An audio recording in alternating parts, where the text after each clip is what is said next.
This Wednesday, good morning, everyone. I'm Erin Mayovsky. And I'm Bill Wixie. We continue to follow breaking news this morning. 4 fires burning in King County. 2 of them are deadly, one in Beacon Hill, the other in Belltown. The other fires in North Seattle and in Burien. Now, Fox 13's Jade Elliott in Belltown at the scene of that deadly apartment fire. But we begin with Fox 13's Taylor Winkle in Burien, where crews are actively fighting a fire at a school. And Taylor, you have been there since 4:30, and you've learned some new information about this fire. Yeah, that's right. Well, so this is being investigated as an arson, and actually the scene has changed so quickly this morning. I want to show you. It looks like crews are actually getting ready to get out of here right now. They took down their ladder truck, and you can see there is no more smoke coming from the roof here. This happened so quickly. This is at Southern Heights Elementary here in Burien. That is what is left of the roof of that gym.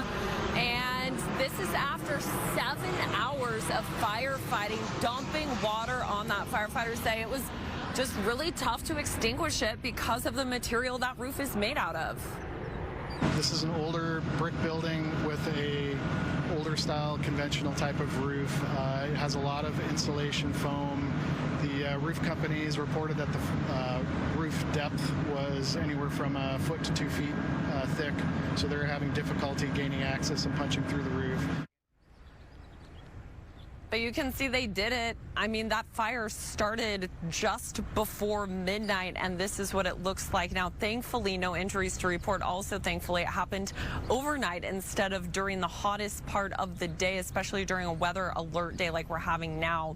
So King County Sheriff's investigators were out here earlier this morning. We've seen them cruise by a couple times this morning. They posted an arson sign on the front of this building.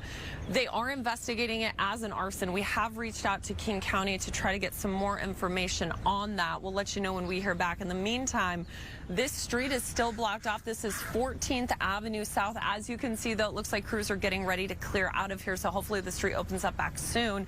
We'll let you know when that happens. For now, reporting live in Burien, I'm Taylor Winkle, Fox 13 News. Thank you, Taylor. Now let's get to Fox 13's Jade Elliott. She is in Seattle's Belltown neighborhood. And Jade, we've learned that one person is dead in the apartment fire there, and we just got some new information from police as well. Yeah, that's right, Bill and Erin. We actually just got information from the Seattle Police Department that they have taken a 65-year-old man into custody, questioning him about this deadly fire that happened here at the First and Vine apartments. The fire started here in these apartments behind me on the 3rd floor.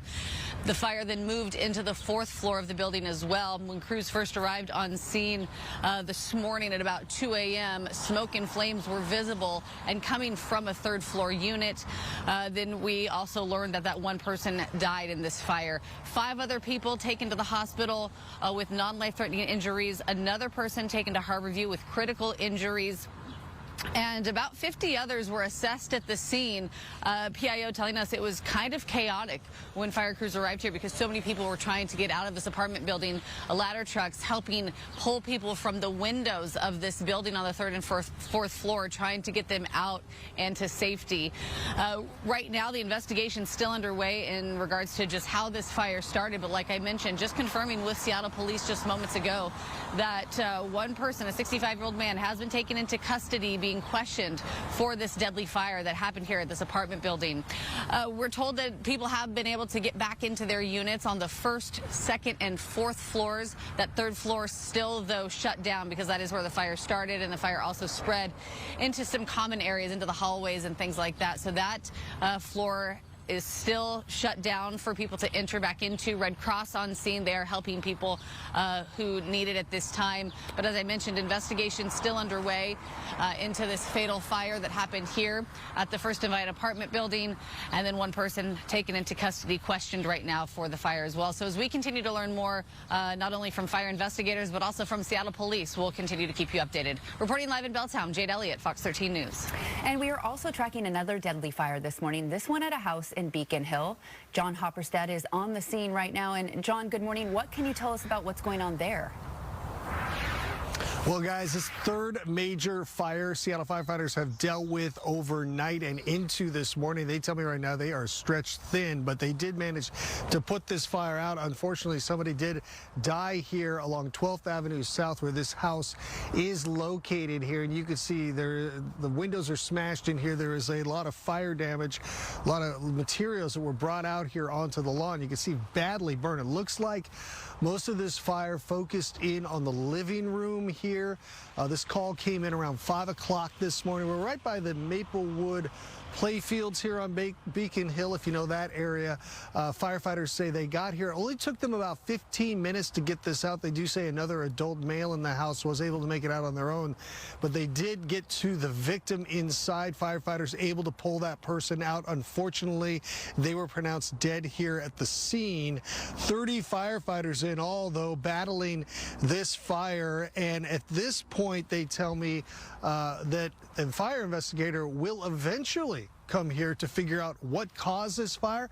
But because of all the fires we're dealing with in Seattle overnight and how stretched thin firefighters and the investigators are right now, they don't have someone to send here at this point. They're going to wait until they get those other fires settled before they start to look into what caused this fatal fire here in Beacon Hill.